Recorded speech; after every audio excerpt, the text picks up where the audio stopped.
एक समय की बात है, एक सेठ दूर दूर राज्यों में कपड़ों का व्यापार करता था और अपने सामान के लिए देश विदेश में प्रसिद्ध था। किसी को कैसा भी कपड़ा चाहिए होता वह सेठ से ही खरीदते थे।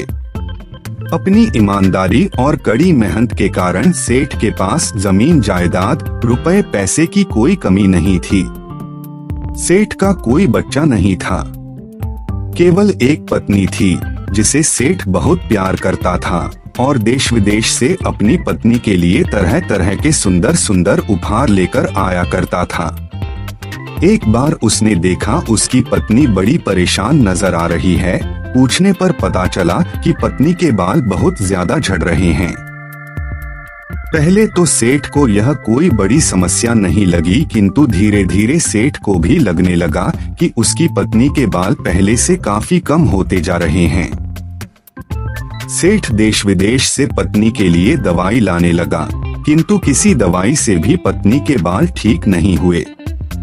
अब तो सेठ बड़ा उदास हो गया और सोचने लगा, इतना रुपया पैसा होने का क्या फायदा जब मैं अपनी पत्नी का ही इलाज ना करा पाऊँ। इस बिचारी के बाल इतनी तेजी से झड़ रहे हैं कि एक दिन यह पूरी तरह से गंजी हो जाएगी और लोग मुझे गंजी का पति कहकर बुलाएंगे। पत्नी के बालों के लिए इतना चिंतित हो गया कि रात में तो उसको अपनी पत्नी के ही सपने आते और महसूस होता कि चारों तरफ लोग उसे गंजी का पति कहकर बुला रहे हैं और उसकी पत्नी यह सब सुनकर बहुत रो रही है। पत्नी के बालों के चक्कर में सेठ का मन उसके व्यापार में ना लगता, जिसके कारण सेठ के ग्राहक भी कम होने लगे। यहाँ तक कि वह महीनों से दूसरे नगरों में भी नहीं गया था। एक दिन जब सेठ की पत्नी स्नान करके बाहर आई तो सच में ही उसके सारे बाल गायब हो चुके थे और मैं पूरी तरह से गंजी हो चुकी थी। उसने जब अपनी पत्नी का यह हाल देखा तो जोर जोर से रोने लगा और गांव के बाहर बने देवी के मंदिर में चला गया। उसे लगा वहां बैठकर उसे शांति मिलेगी। जब वहां पर बैठा हुआ था, वहां पर एक साधु आया और उसने सेठ से उसकी उदासी का कारण पूछा।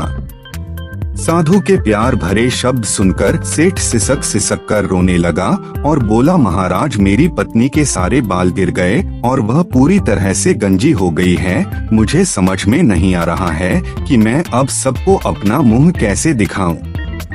साधु बोला, बेटा मैं तुम्हें वर्षों से जानता हूँ, मुझे पता है कि तुम एक बहुत ही मेहनती, सच्चे और दयालु इंसान हो। मेरे पास एक जादुई तेल है, तुम यह तेल अपनी पत्नी को दे दो। रोज इस तेल को अपने सर में लगाने के बाद तुम्हारी पत्नी के बाल फिर से वापस उग जाएंगे और बहुत ही लंबे हो जाएंगे। किंतु याद रखना, यह जादुई तेल है, इसका काम है किसी भी चीज को बड़ा कर देना, इसलिए इसका प्रयोग सोच समझकर करना और काम हो जाने के बाद इस तेल को गांव के सरोवर में डाल देना। सेठ बहुत खुश हुआ और साधु से तेल लेकर उसने अपनी पत्नी को दे दिया। पत्नी पति के कहे अनुसार रोज उस तेल को अपने सर पर लगाने लगी।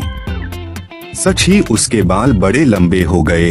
सेठ की सारी परेशानी दूर हो गई और वह दूसरे नगर को व्यापार के लिए गया। किंतु जब वह एक हफ्ते के बाद लौटकर आया तो यह देखकर हैरान हो गया कि उसकी पत्नी उसके सामने नहीं आ रही है। बहुत मिन्नतें और सिफारिश करने के बाद जब पत्नी सामने आई तो वह यह देखकर हैरान हो गया कि पत्नी की जुबान उसके मुंह से बाहर लटक रही थी और वह बड़ी ही भयानक लग रही थी। कारण पूछने पर पत्नी ने कहा, सुनिए मुझसे बहुत बड़ी भूल हो गई। आपने कहा था कि तेल केवल सर पर लगाना, यह जादुई तेल है, किंतु तेल खत्म होने के बाद तेल वापस कैसे मिलेगा? क्यों ना मैं तेल को घर पर ही बना लूं। ऐसा सोचकर मैंने तेल को अपनी जीभ पर लगाकर उसका स्वाद लेना चाहा था कि जान सकूं इसमें क्या क्या मिला है, और ऐसा करते ही मेरी जीभ इतनी बड़ी हो गई।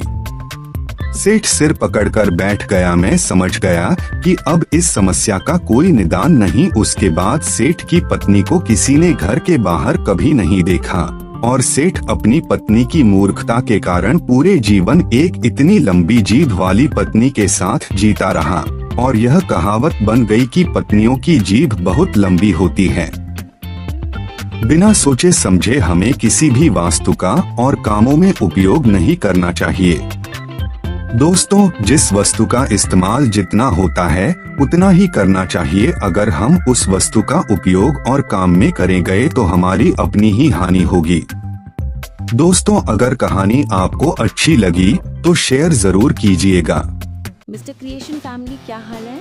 आपका सपोर्ट मेरे लिए बहुत इम्पोर्टेंट है, तो जल्दी से सब्सक्राइब, लाइक, कमेंट और शेयर सब दबा दो ताकि अपनी फैमिली और बड़ी हो।